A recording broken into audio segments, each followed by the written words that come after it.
They did. And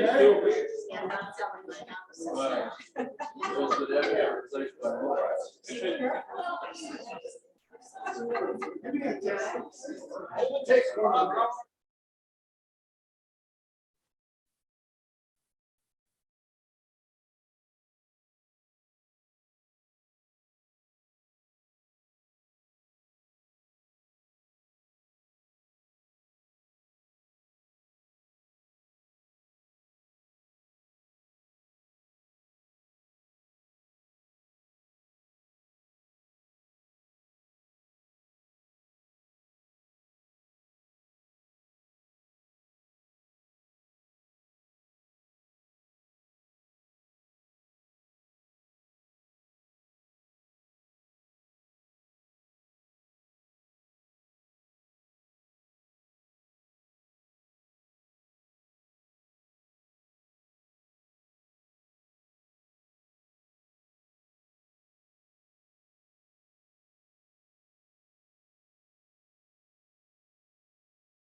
Jay, Jay,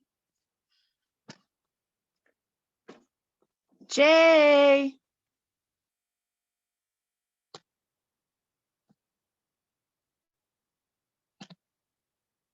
Jay.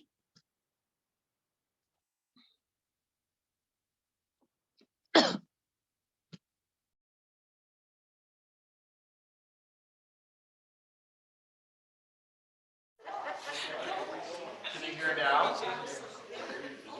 Yes, thank you. Thanks. Wonderful. All right, we no guests in the room today, so we'll be able to move forward. Do we have any guests online? No. All right. But are there people here that we have? Not today. We've seen all the people here today. Unless you want to talk to George, but I don't know. I feel like George is, he's around. All right. So today we have a Rotary Minute by Leslie, so our incoming president, and you may take it away. I promised Jay this would be a Rotary 1 minute Rotary minute, especially since we have a tight agenda. So I thought I would just talk about my family's involvement in Rotary, which goes way, way, way back. And I kind of, came into it by accident. So I was born in Delta, Colorado, and the Delta Rotary Club was started in 1921. And both my great-grandfathers, who were physicians in Delta County, were founding members of that club. And then my grandfather, who was a physician in Delta County, joined that club.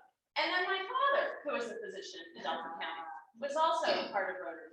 he left Delta County and finished his career in the military and was involved with Rotary throughout his tours in Germany and the East Coast and Texas and Korea. And then when he retired in Columbia, South Carolina, he found a club in Columbia and was there for, probably a member there for probably 20 or some years. And he, you know, whenever I would visit him, I would go to that Rotary Club. I got into Rotary because I was buying a townhouse in Lafayette and I needed a mortgage broker. And I walked into the office and he talked to me in my mother's name, which was Lori Hick. And I said, that's my mom's name, that's not me. It's like Lori Hick, Lori Hick. And he had grown up with he was a friend of my brother's when my father was doing his residency in Denver, way before I was born. And over the years, Paul Haney, he would say, oh, you should come to Rotary. And when my dad visited, he brought my father, I think, once to a Rotary Club a meeting. And then, you know, every few years I would see Paul and he would say, you should come to Rotary. I finally did. And of course, you know, the following year, Paul, we haven't seen him since. But he was our last president who had the singing tradition for our club. So those of you who are here with Paul, instead of a Rotary minute, we would have a Rotary song. So You want me to bring that back? that is not a tradition I will do because I cannot carry a tune or remember it. So I think that, you know, I think if we just keep reminding, you know, our family members and our friends, maybe they'll also come back. Thank you, Leslie. That was great.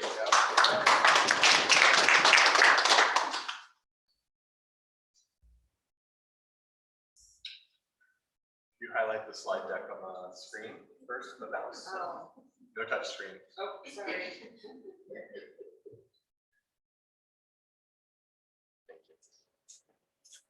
All right, so we have a little bit of announcements. We have a couple district announcements. First off, there's a grants and club qualification training. The district is imposing new rules on district designated funds and district grant support. So there's a training on the 23rd from 5 to 7. It is a mandatory course in order to be able to use those funds. So I'll be going because we have to go. Hopefully Leslie can go too. And then hopefully by the 23rd, we'll have a grants chair for next year and they'll also be attending. And since Angie's stepping in this year, and that's during this current Rotary year, I've asked if she can, so we'll be checking her schedule too. But yeah, it's going to be a mandatory thing for us to leverage district designated funds. Another exciting thing is the Rotary license plate. Remember how we promoted that and Ray was here and talked about that on Zoom? Well, the license plate got enough signatures for the petition to go through the state.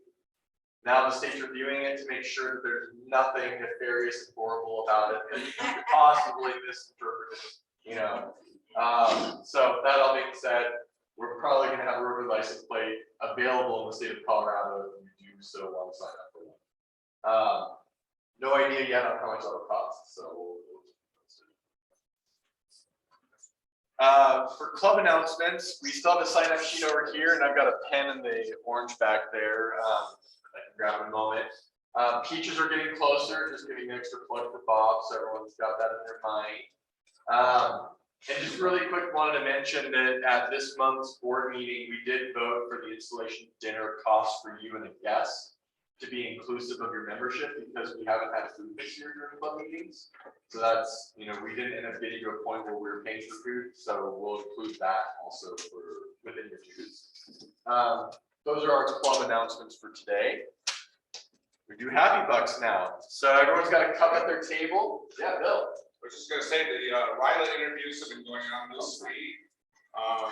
Today, I think, is the last scheduled day. Terry's going to do it from our club. Thanks, I did it Monday. I had like 3 great kids. And I think we should know by early next week who our Ryla campers will be. And then we'll try to get them to come in. That would be so great. Super excited. Thank you, Bill. Well, on that note, with Happy Bucks, if you have Happy Bucks, for those who are not familiar with Happy Bucks, I believe you should be everyone, unless you forgot. So I'm going to just say it again real quick.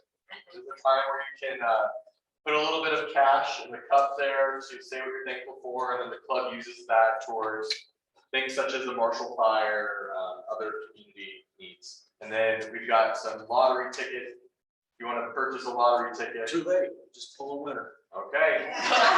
No last tires? All right. Could win up to $100,000. Oh my gosh. Last 3 digits on the ticket. Oh boy. So 3714 is a start. And then I'm going to give you another math problem. It's a very large race that's probably the most famous NASCAR race in the country. And then add 200. 700. There you go. So 371470. No one? Oh, there you go. I answered the question, so if you win, I get half. Perfect. All right. We've got Happy Bucks. Anyone else Happy Bucks? All right, Joanne. Yeah, I went to the Boulder Rotary Club, big deal, service of self banquet on Friday night. That was really interesting to see the old stomping grounds. And they had a very good turnout and gave a community service above self award. Instead of doing it internally, they put out for nominations, had 6 community member nominations. And the winner was the E-Town woman. Her. Yeah. But they did, it's very nice. They had a lot of swag and gave everybody who attended, they donated polio plus vaccine dose. Oh, that's good thing. So it was an interesting evening. We got a little bit of side credit for that accidentally because people thought we're the only Rotary Club at Boulder on LinkedIn.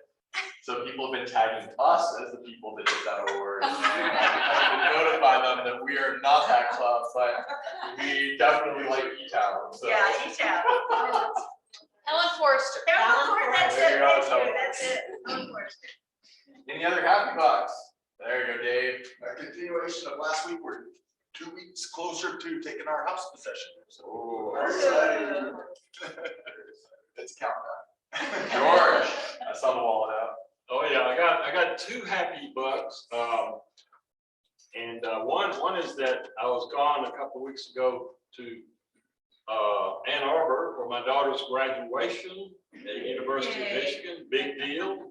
And she has actually got a job down in Westminster starting in August. I'm not real happy about the fact that she's decided to waste the next 4 months traveling around somewhere. But the other Happy Buck is that my other daughter that lives in Salt Lake is moving back to Boulder. So both kids will be here. Okay. It's gonna be great.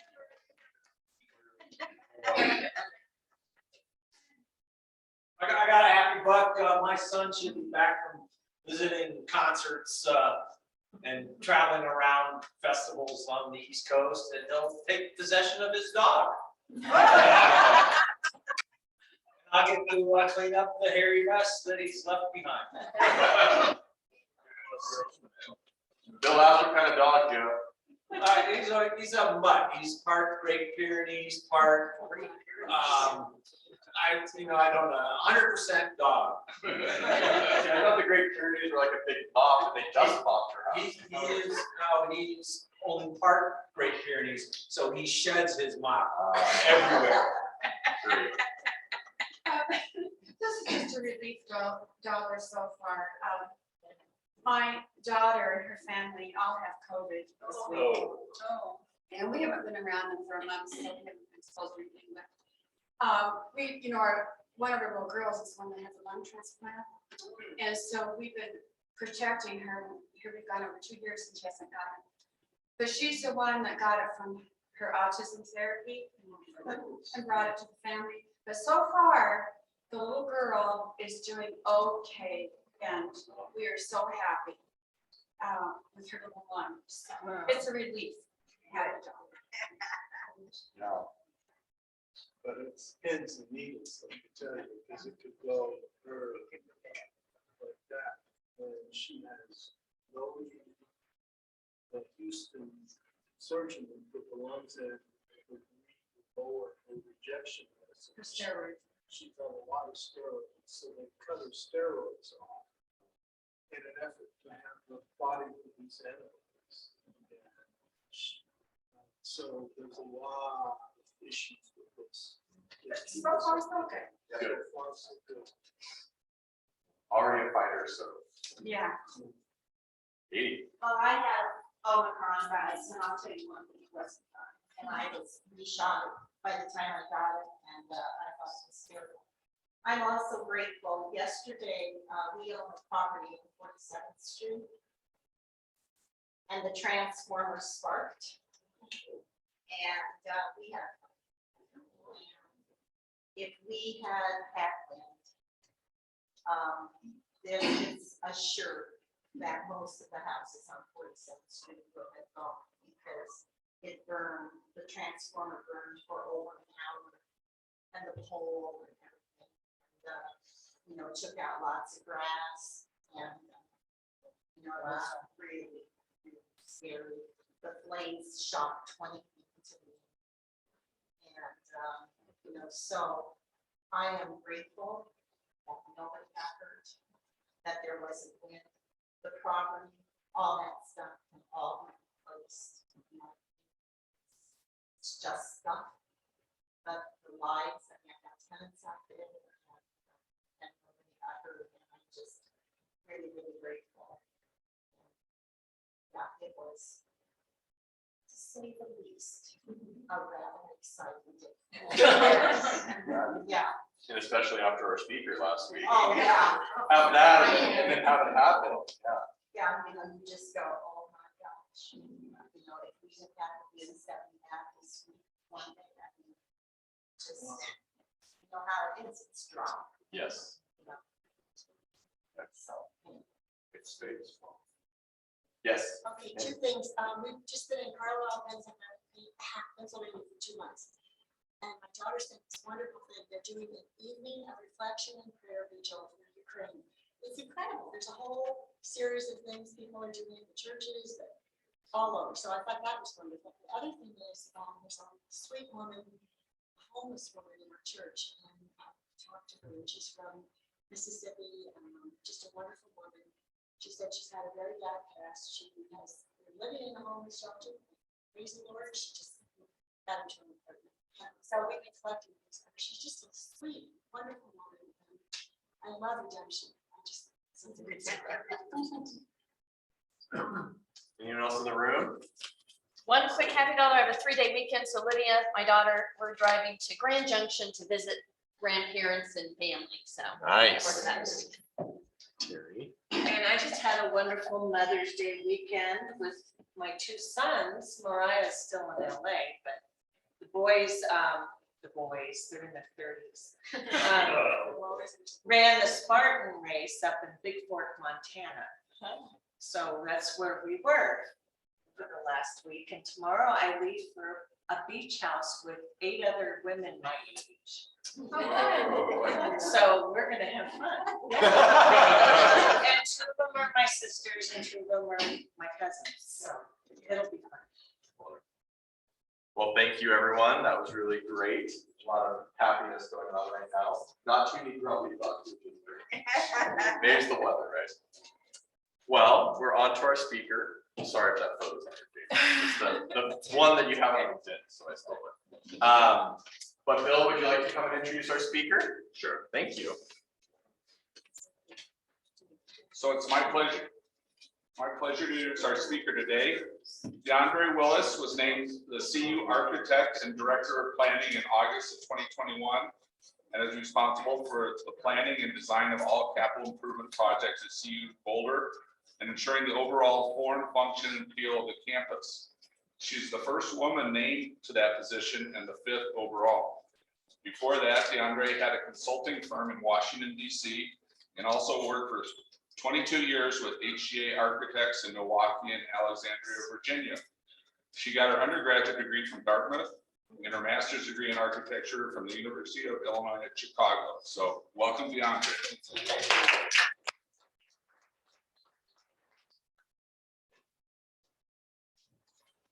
So much.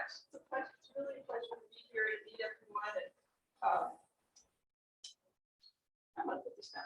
It's gonna start it again. Great. Okay. Thank you for inviting me, Bill. It's really wonderful to be here. Jane, what time do you want me to finish? I think we're on the screen. 8:30. 8:30. Okay. Fabulous. Oh, it's not on that. Yeah, those just lost signal for some reason, but this one is working. So maybe they'll get it back in a moment. It did Should I last keep time. going? Can you guys Yes, see that? yeah, you got it. Half an All hour. right. And a lot of this is a little bit of talk too, so not all pictures. So when I talked to Bill, he wanted to ask me to tell a little bit about myself. So I'm going to talk a little bit about my path to get here. I also want to just show you a few things that Susan's been doing lately, and then also what I'm currently working on. I still feel like a new person, learning a lot. It's been a fire goes, but so to tell you a little about myself, I wanted to start by introducing you to two gentlemen, my dad and my father. And both of them were lifelong Rotarians, and it was a really important part of our family. And both were very active in projects. I'm sure all of you are as well. My father-in-law and his buddies actually both literally in terms of physically doing work themselves and doing a lot of political work and building support, were able to restore a portion of the island of canal in Illinois, south Illinois chapter. That's the canal that links the Illinois River to Chicago until well, it links, it still links it, but it was active until the railroads came through and made that obsolete. But they were able to restore it and raise the money to buy a replica canal boat. Did a couple of mules and a little goat who hangs out with the mules. And the boat's called the Volunteer, and it still is active doing tours of the canal. And my dad was part of the Portage, Indiana Rotary, and so we moved down to the Indianapolis area and actually started a chapter in Willisville.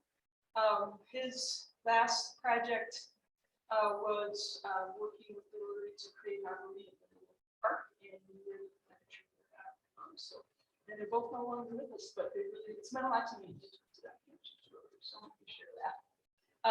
Just going to talk for a few seconds, and Bill covered some of this, but I did, I grew up in Northwest Indiana, so a very small town, with less than 6,000 people when I was a kid. It's a little bigger now, but it had the interesting placement of being about an hour and 20 minutes from Chicago. So that was always basically my, my hometown. I mean, I felt like that was my city. And we certainly took a lot of trips to Chicago, kids, field trips, and family trips. And it really had an impact on me. It really, I would say it turned me into someone who really loves cities and loves, certainly loves the buildings. I mean, I'm an architect, I am all about buildings. But part of being in Chicago was the urban environment and the spaces between the buildings, the public spaces, the ability to have a wide variety of people enjoy those public spaces. And that made a huge impression on me. So when I went to college, I actually studied liberal arts in undergrad. Sort of, that's how I like on my dad, but he actually wasn't very supportive for a long time of my being there. Interestingly, it wasn't, at the time there were definitely people, women studying architecture, but it wasn't that. It was he was an attorney and he knew that architects didn't make this much money. So he really wanted me to go to law school. So it was studying liberal arts. But that education and the travel I had, time with friends or on a semester there, it's things like that really I think changed the way I think about architecture and the way I relate to the fact that it's about buildings, but it's also about people. And then I did come back to Chicago to study architecture in grad school.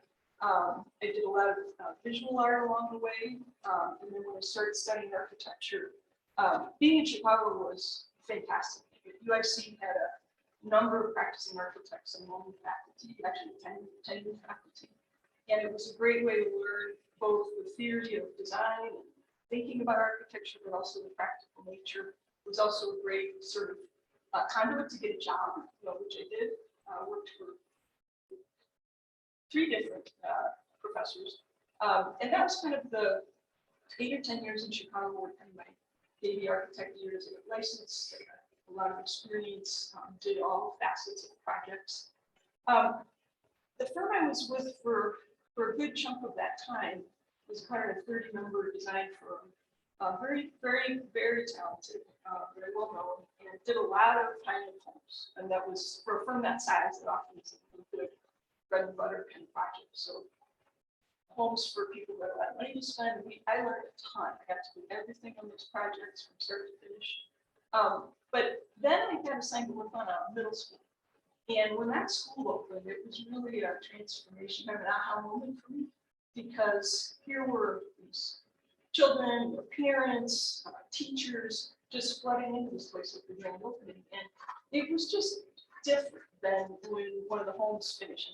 It was public. It was the people who were there weren't necessarily part of the design process, but they just came into the place. They figured out how they wanted to use it.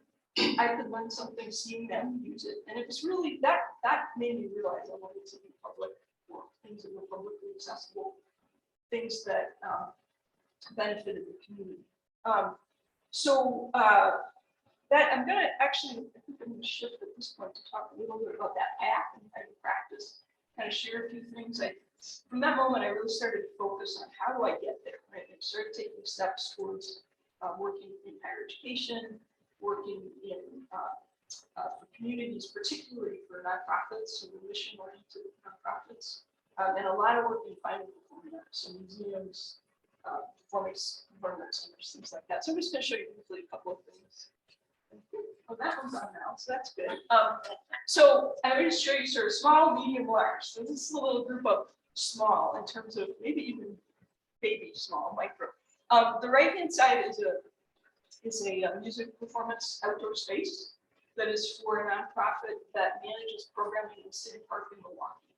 And the park is in between 3 very different neighborhoods. Kind of a very bohemian, artsy, not very high income neighborhood, an African American neighborhood, and an up and coming new townhomes, much more wealthier, whiter neighborhood. And they've been running programming in that park for a long time, doing music, doing other kinds of things, and wanted a place for that. So to be able to, we actually did this pro bono when I was in the firm in Milwaukee, and to be able to contribute that design for them, and now they're up to hosting over 1,000 people in this park, and fans play once a week in the summertime. It's really fantastic.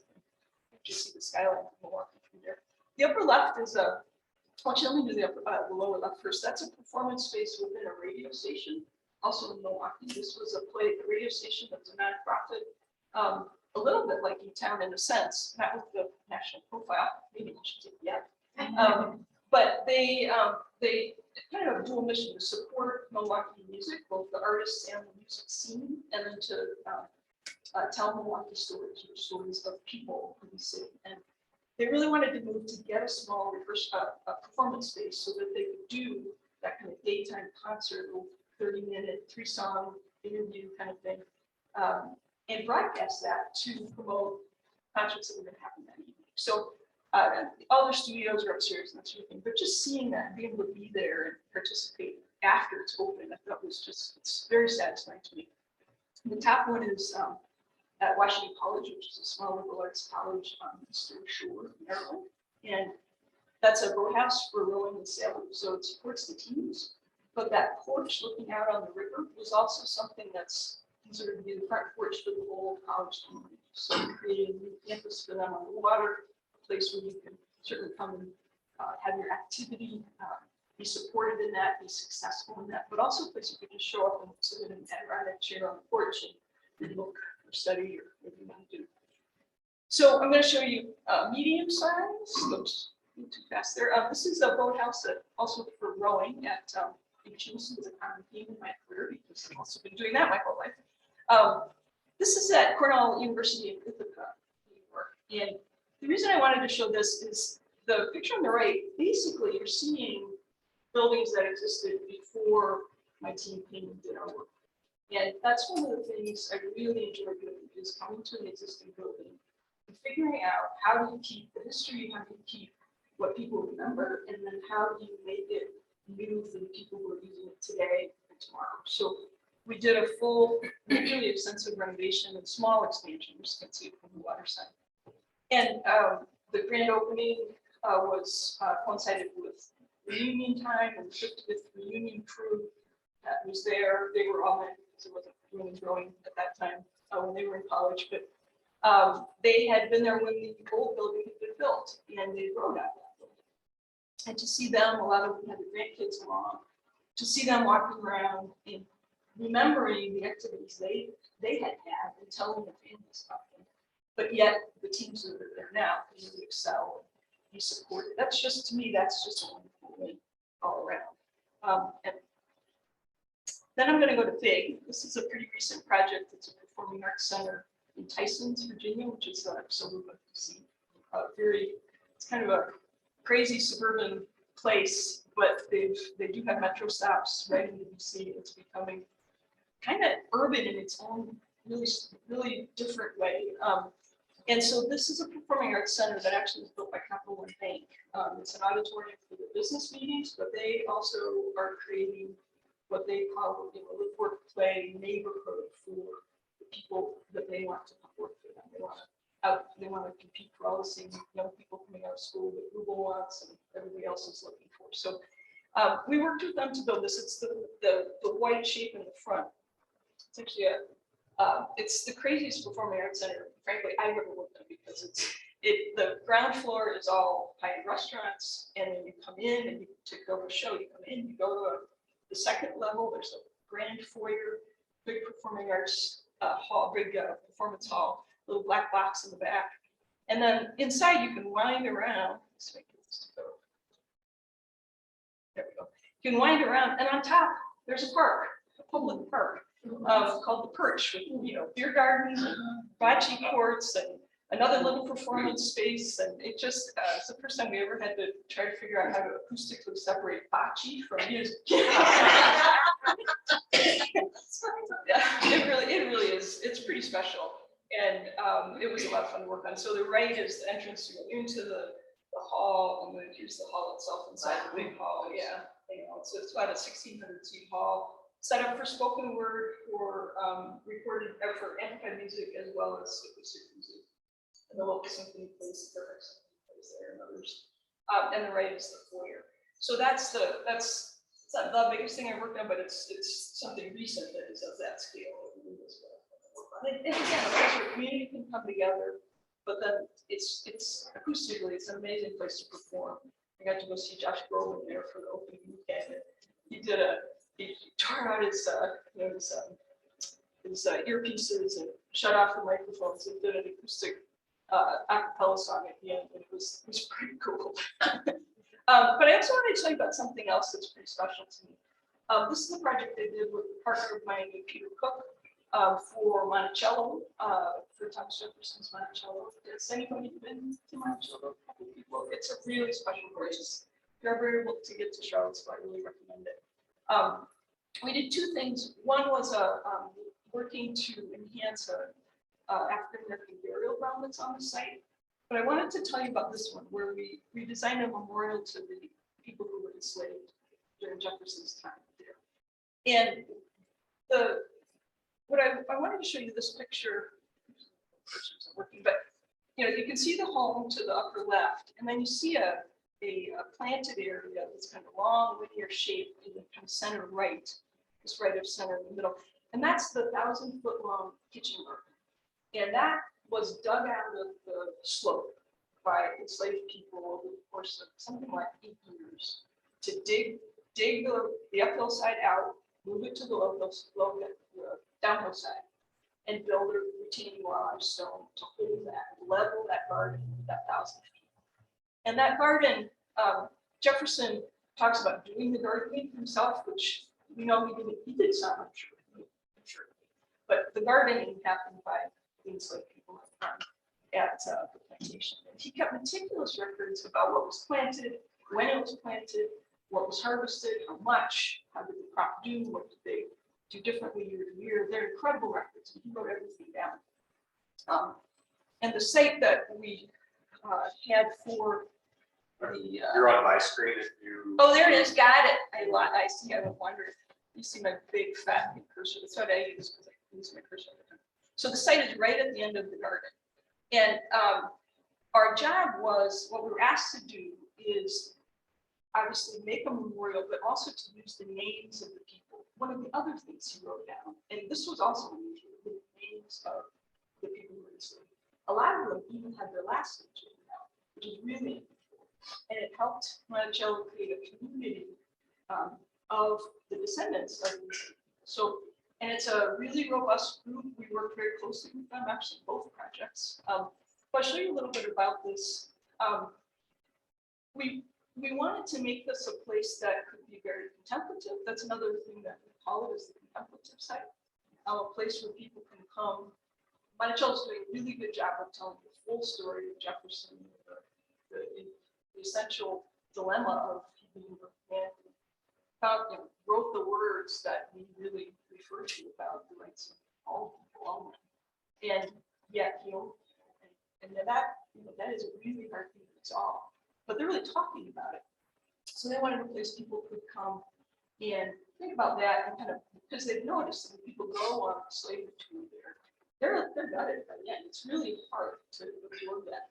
And so a place where they can go and think about that. But then we could record the names of the people. And we worked hard with the descendant group on what form that might take. It's a place that you can come, you can actually put your fingers on the names of the people. We're thinking of it in Hortense steel, which develops a rust to its surface that's permanent, and it's very, it's robust, and it's something that is very elemental. And I also wanted to point out the picture on the lower right. That is the actual retaining wall that holds up the last end of the garden. So those stones were actually set by the enslaved laborers. And this project, I wanted to end with this about kind of talking about my past and use this as a way to talk about the journey where I am now. White slide or something. So the thing that really struck me here was the whole process of working in a context, in a place that people really cared about and engaging deeply with those people. And I've been working on that for a long time in terms of how to bring people into the design process. And I just felt that I wanted to take it another step and actually be part of that community. And things like how to steward a plate and be a steward of a place were important to me. How to get beyond single projects. Projects here, project here, project here. But they didn't really come together to make the context take over. So I was really thinking about those kind of things. And then that idea of serving the community, being part of that community. So that was a big part of it. So that's kind of how I got here. These are a couple, I do a lot of watercolor sketching, so this has been some things I've been doing along the way. So to land here, I'm definitely not a mountain person, never have been, so this has been quite a change. I am a flat land and flat water person. But it's an amazing place, and in terms of the campus itself, the architectural quality, the fact that architecture is part of the actual identity and culture of the campus. It's an amazing thing. I mean, I've worked with university architects all over the place, and not too many people have that situation. A few do. But it really is important to this place, and that's what the students remember, and all of that. And then obviously the location, the natural materials, how they are actually incorporated in the buildings, and that connection to the place. It's really important. So how many people here have seen grass? All right. I guess I'm not surprised actually, but so I did want to shift a little bit and give you a couple highlights of recent work. First, this is very small print, you don't have to read it, but it's basically a land acknowledgement to just acknowledge that all of the state campuses are located on land that belongs to indigenous people long before people from Europe got here. That those people were stewards of that land, and that their descendants are here among us and are part of the community that's new, and who wants to serve those people. So a couple things we've been working on. I want to talk a little bit about the master plan. We recently completed the master plan. It's online. If you can't jot down that, this will see Boulder Campus Master Plan that pops up. And you can download it and read it in all its luminousness. It was about a 2.5-year project. I was really here just for the closing rounds, but yeah, and it was all done during COVID. So it was all done during COVID, including large input sessions. It was quite a feat to get that done and have it be of the quality that it needed to be. And it's really a framework, and actually was about most of this. So it's built on a couple of previous steps in planning. Some of it's the whole system strategic plan, some strategic visioning that the Boulder campus did several years ago. It's based on another underpinning is this facilities visioning plan. It was done really trying to think through what do we need programmatically, why do we need it, how does what one group needs relate to what somebody else needs, kind of do that pre-work and be ready. We did a lot of forecasting, things like that. We also did a separate housing master plan, transportation master plan, and then in parallel, an energy master plan. I'm going to talk about that one too. And then jumped into it and kind of done the previous planning, really helped with being able to focus on the physical campus and how does it meet the needs of all of the previous planning that had been done. So there's a lot in there, and I'm definitely not going to be able to tell you too much in detail about it because there's just a lot. But we did come up with some basic design principles that we followed in the plan, that were followed in the plan. Things like really paying attention to the edges of campus, how that relates to the community, the neighbors, the neighborhoods adjacent to campus, how to make it clearer where you can come into campus, what it connects to, how to move around, making sure that it feels that people are welcome. It doesn't feel as if you're on, that you're not supposed to be there. Spent a lot of time thinking about the natural elements on campus. If you look at main campus, East Campus, and Williams Village, they all have portions of the tree system, major portions of the tree system running right through them. And I actually really taken a look at the floodways, how flooding would happen, flood mitigation, that's one piece. But then also realizing that that's just this asset that needs to be, it should be treasured, and looking at ways to expand green space and really to connect to it in better ways, to pull green space into the campus areas so that there's better connections. And again, making that something that's very public and based on oriented to the community. Okay, I should keep going. Energy master plan. This just finished as well. In terms of implementation, it's something that I'm working hard on in terms of the buildings that we're working on. So the new buildings and major renovations, which is kind of 85% of what I focus on, is it's really going to be a tool to help us get better funding for projects to reduce energy use, be a big contributor to the campus's overall reduction. So goals are both in energy use reduction and also greenhouse gas emissions reductions. So then last thing on, this is that one. Then I just want to talk about one project. This is pretty small and it's very inboard to campus. So if you haven't seen it, you want to take work on campus, which is looking, it's all of Boulders right now, green and sunny.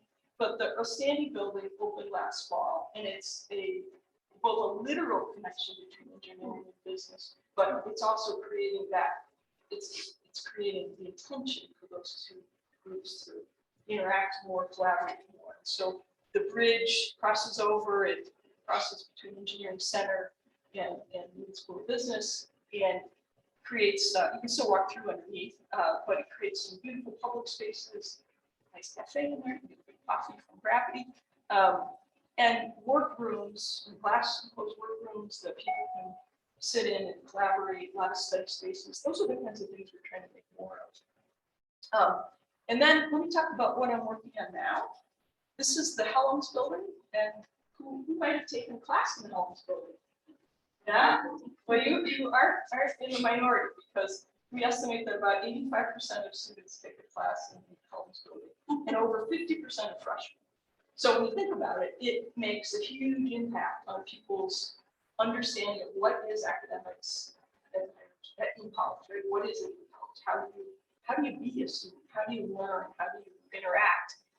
It also happens to be Clowder's first building on campus. Charles Clowder, who came up with this idea of the Tuscan vernacular as a way to connect campus to this incredible place that the campus exists in. It's the first one, and it was a big step in creating the overall master plan for Northern Quad.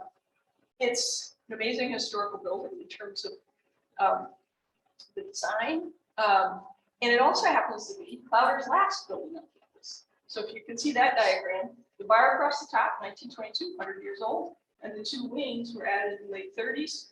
The Mary Pound Theater in the courtyard came earlier, actually, between the two, but it's a wonderful bookend. So, and it has so much of that historic character still present. It's an amazing place. The facade's in pretty good shape for a building that's 100 years old. We intend to really support that and make it ready for the next 100 years. We also, though, want to make it a student-centered building. Right now, it's double loaded corridors, so classrooms on both sides of the corridors. There's no place for students to wait in between classes. There really isn't anywhere other than the all-tech center that is a language center, but is open to all. There's no place to sit and study. There isn't anywhere to do a team project with someone. And we want to really change that interior to create that modern way of teaching and get it ready for that, for what students need now so they can really flourish. We also really want to connect it visually to the theater. Right now, you walk in the front door, you wouldn't know that gem of the theater is back. So, okay, all right. I rushed a little bit in some parts there, but I'd be happy to chat. My contact info is there if anybody would like to email me. I'm posting my sketches on Instagram if you want to check them out there too.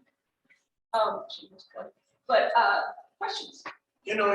As you walk across campus and you see a lot of red tile roofs. Yes, you do. Are you going to continue that in some of your buildings? Because it seems like it disappeared on the newer structures.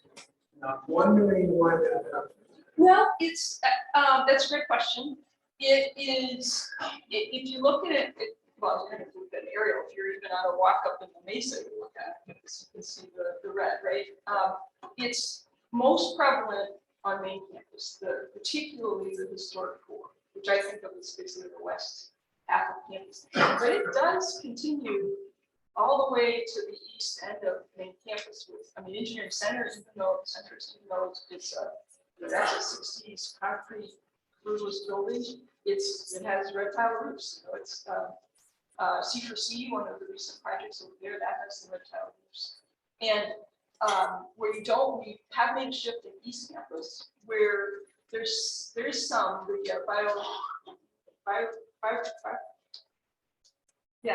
biotech has that, bioengineering has that, and a couple of the other buildings there, but aerospace does not. Aerospace actually is a building flat roof, it doesn't have tile.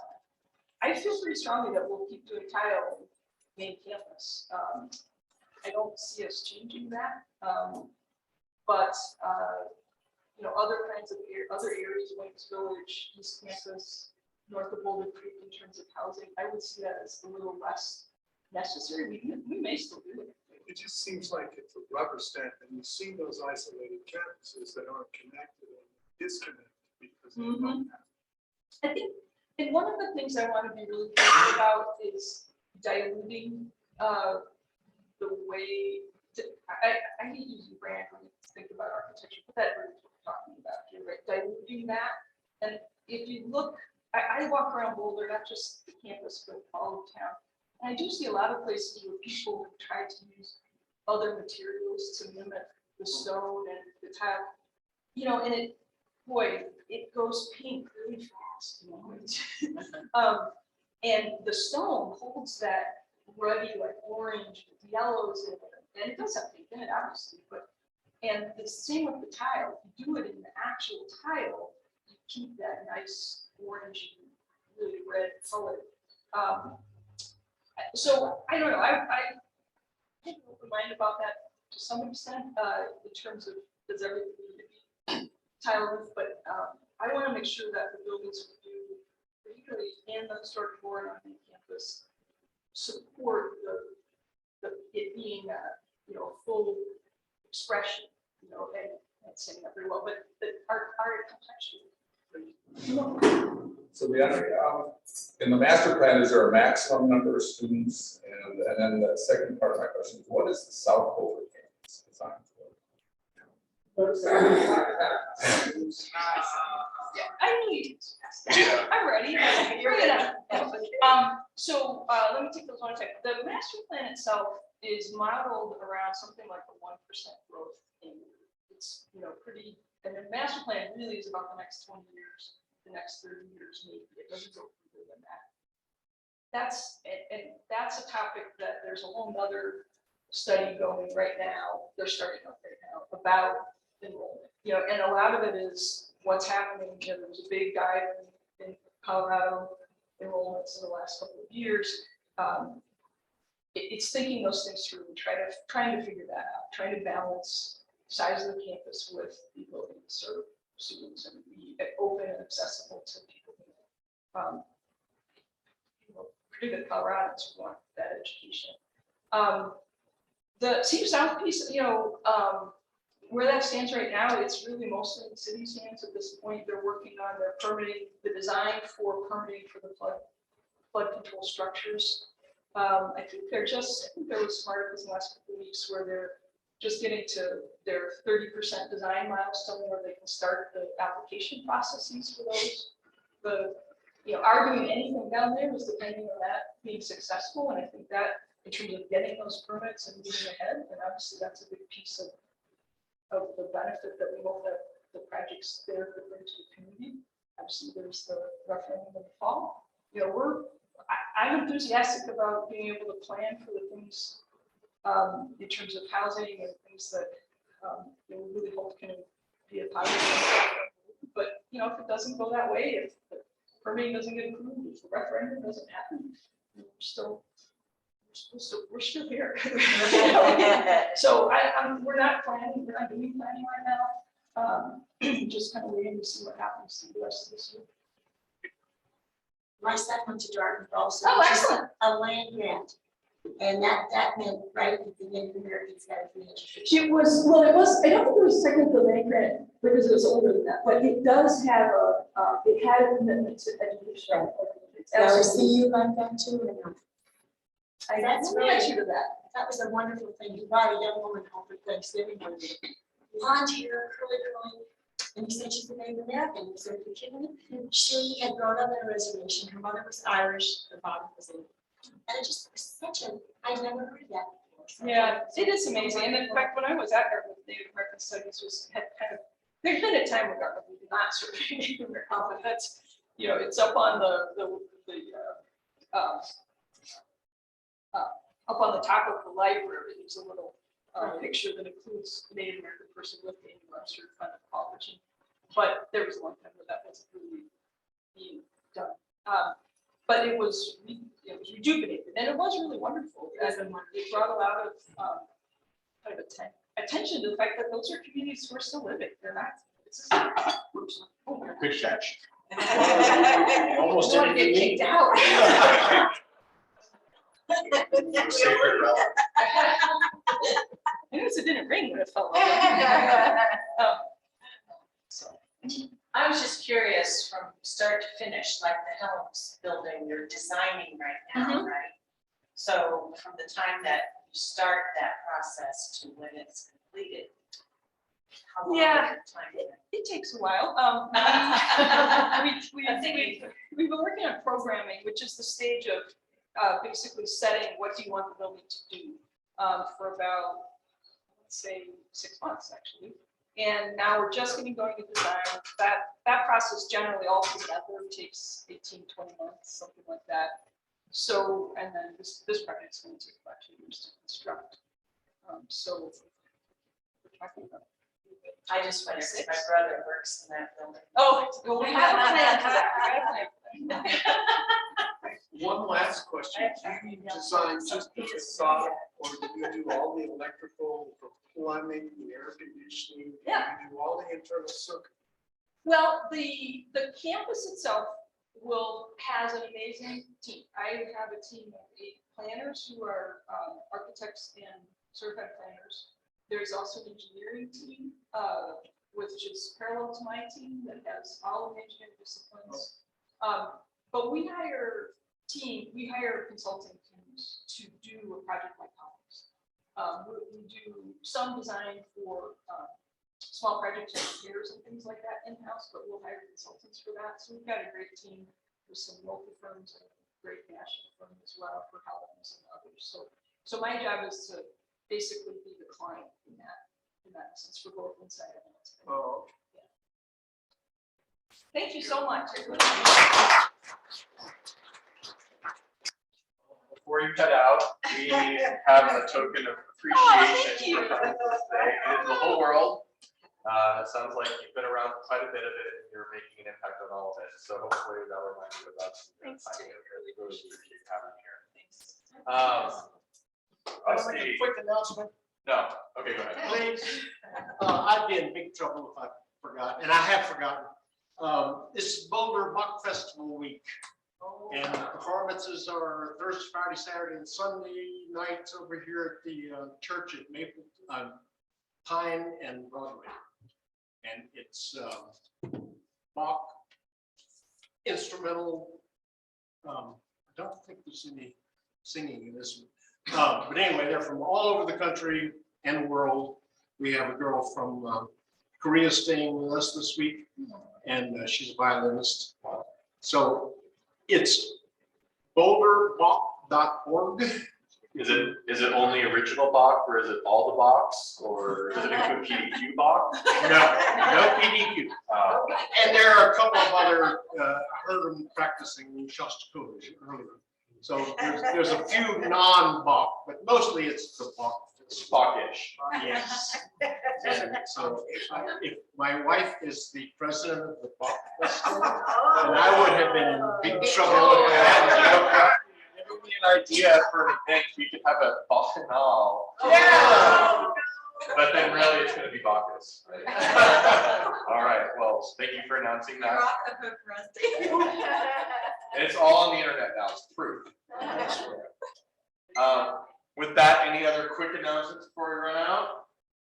Wonderful. Well, thank you again so much. Thank you to our wonderful speaker. Thanks for programming, Phil. Appreciate it. And with that, if it's Wednesday, it's Rotary.